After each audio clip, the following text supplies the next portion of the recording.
आता काय आहे की एका व्यक्तीने दुसऱ्या व्यक्तीच्या घरी गणपती दर्शनाला जाणं यात काहीच चुकीची गोष्ट नाही. परंतु इथे जी गोष्ट घडली आहे ती एक पंतप्रधान आहेत आणि दुसरे चीफ जस्टिस ऑफ इंडिया आहेत. ही दोन्ही घटनात्मक पदं आहेत आणि त्यामुळे काही विशिष्ट त्यांच्या जबाबदाऱ्या असतात. आम्ही लॉच्या विद्यार्थ्यांना राज्यघटना शिकवताना नेहमी सांगतो की justice is not only done, justice is seen to be done. म्हणजे लोकांची खात्री पटली पाहिजे की इथे न्यायव्यवस्था योग्य काम करते आणि लोकांना योग्य तो न्याय मिळतोय. किंबहुना लोकशाहीची व्याख्याच अशी केली जाते की जिथे न्यायालय स्वतंत्र आहे, न्यायालय हे पंतप्रधान किंवा कायदेमंडळाच्या दबावाखाली नाही, हीच लोकशाहीची व्याख्या आहे.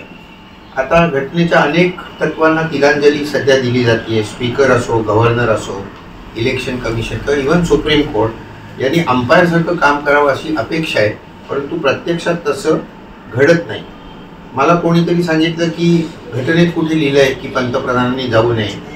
तर घटनेत सगळ्या गोष्टी लिहिलेल्या नसतात. प्रथा, परंपरा, नैतिकता यांनी काही घटना ही उत्क्रांत होत गेलेली असते.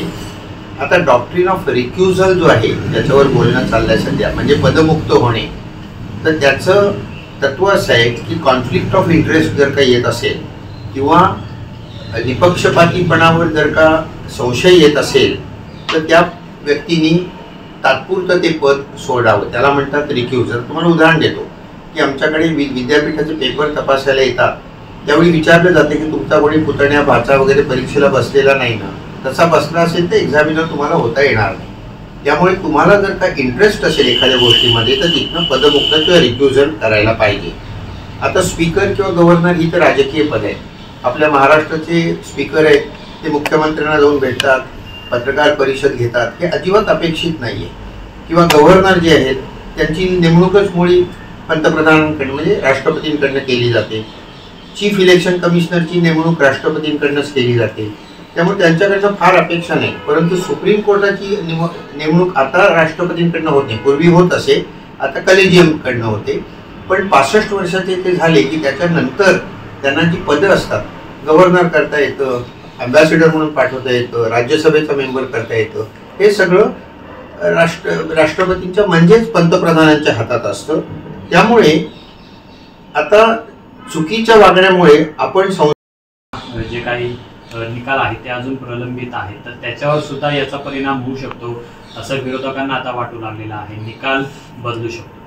नाही, कसं आहे, मी तुम्हाला सांगितलं तसं मी फक्त राज्यघटनेच्या दृष्टिकोनातून तुम्हाला सांगितलं.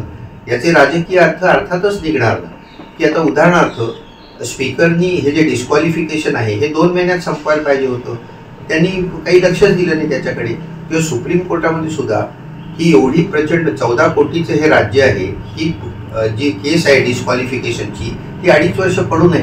आता याच्यानंतर जर का असा निकाल लागला की ते डिस्क्वालिफाय झालेले आहेत तर मग हे 2.5 वर्ष अनकॉन्स्टिट्युशनल गव्हर्नमेंट चाललं, तेव्हा निश्चित स्वरूपामध्ये दिरंगाई होतीये. आणि justice delayed is justice denied हेही आम्ही शिकवतो वर्गामध्ये. एबीपी माझा, उघडा डोळे बघा नीट.